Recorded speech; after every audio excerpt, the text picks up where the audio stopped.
Hi everyone, my name is Keely and I'm the owner and creator here at Soy and Shea, and thank you so much for joining me for another soap making video. Today I am making a soap that I'm calling Luck of the Irish, and I'll explain why I decided to make this soap a little bit later on in the video. But for now, let's go and see how I make it. So the first thing I am going to do today, I have got some colloidal oatmeal and I'm going to add that in here just to give it a little bit of texture as well as a little bit of exfoliation later on in the soap. So we'll get that mixed in first.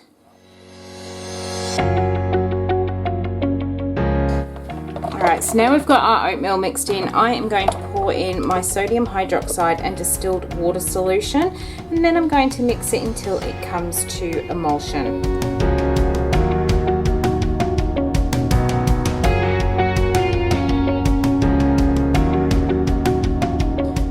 Let's get this split up for a little bit of colour. The first one I'm going to do is just pour off some of this, and this is going to be a white top for this soap. And let's pour a wee bit more in there.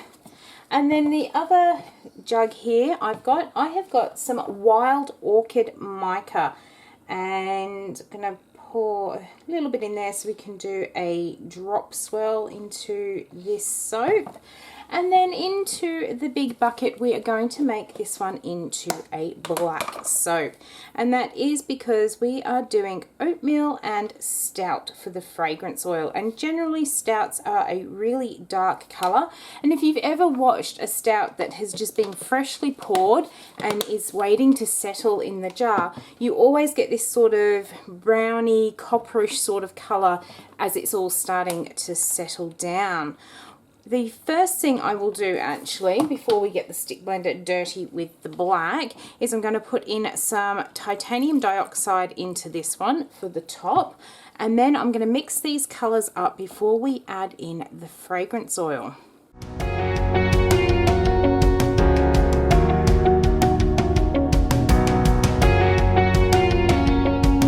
Alright, so now that we've got those all mixed up, I'm going to put my white off to the side. I am using, as I said, the oatmeal and stout fragrance oil from Brambleberry, and it does have 7.5% vanillin in it, so I don't want to add any into that white because I do want it to look like the white foam that you get on top of a really well poured stout. This fragrance oil is absolutely gorgeous. I was initially going to put a bottle of stout in here, but when I smelt this fragrance oil, it really didn't have that sort of stout-like smell to it.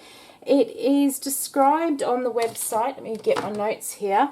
It does say it's meant to be a smooth beer fragrance, but honestly, I don't get beer out of it at all. It says that it is a creamy blend of oatmeal, orange peel, butterscotch, farm fresh milk, nutty almond, and rich vanilla. And to me, it smells like a really good currant cake.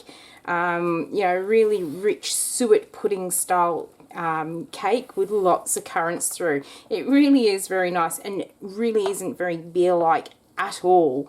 Quite often those stout beers, you can smell the hops and sort of the bitterness in it, and this is just so creamy and yummy.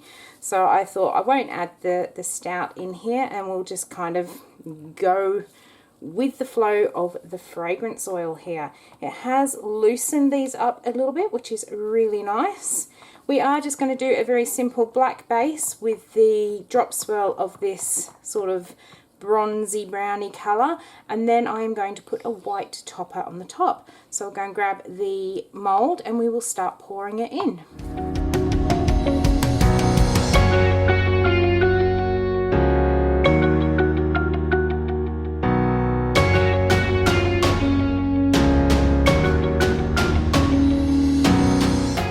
So now that we've got that on, this is actually firming up quite nicely, which is exactly what I wanted. This is a stainless steel spoon, and I am just going to basically, very, very gently put this on the top so it looks like the foam. Now, I haven't used anything to break the fall. I don't want it to drop through, but I don't want it to be a completely flat layer either, because I want it to look like the foam is settling up to the top of this beer here.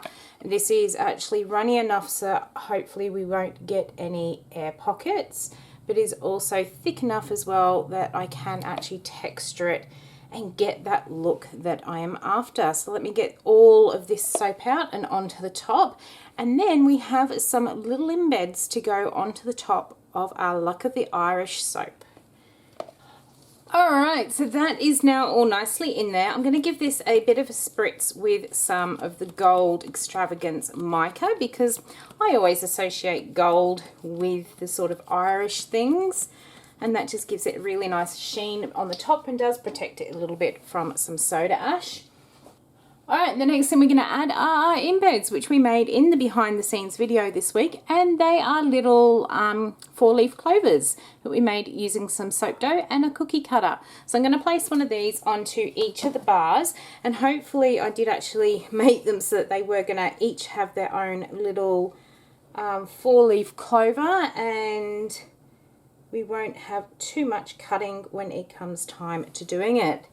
Now, I actually chose to do this soap at the beginning of what will be March when you see it, because I am really hoping that March is going to be a much better month for me and my husband. February has been a pretty lousy month. If you've been following along with me on Instagram, or if you are one of my Patreons, you would know some of the things that we have been going through. At the start of this month, I found out that someone had hacked into my website with the intention of targeting other websites on my server's account, but they actually have completely and utterly destroyed my website to the point that Google shut everything down. They shut the website down, they shut my email addresses down. Everything has just, it doesn't work anymore, to the point that we've had to actually delete the entire website, and I have been left having to rebuild my website all over again. That was in the first week of February. In the second week of February, we lost our older dog, our Springer Spaniel. I came home from the gym one day and she really was not well, and we rushed her down to A&E, one of the local after-hour vets, and we discovered that she actually had a well-advanced brain tumour and they couldn't stop the bleeding, and unfortunately we had to say goodbye to her. And then a couple of days after that happened, things just kind of, lots of incidental things started happening. Things like the garage door decided to break. And then my husband's car decided to break apart. And it's not just a car, it's actually his father's car, and we lost his father last year. So that's a bit of another thing, that just every little thing that can happen has been happening. We're now at the end of February, and I thought we were getting better, and I've had messages with my my website provider, and he's just basically not able to really build me this new website as he had promised, and he's about to charge me a load of money. So now I'm being left with trying to figure out another way of getting myself a website. So I am hoping that March is going to be a lot happier, brighter and luckier month, and I'm hoping that this soap, the Luck of the Irish, is going to reflect upon that.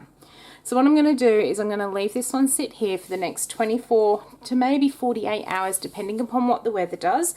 And then we're going to come back and we're going to cut into it and have a look at what the swirls look on the inside.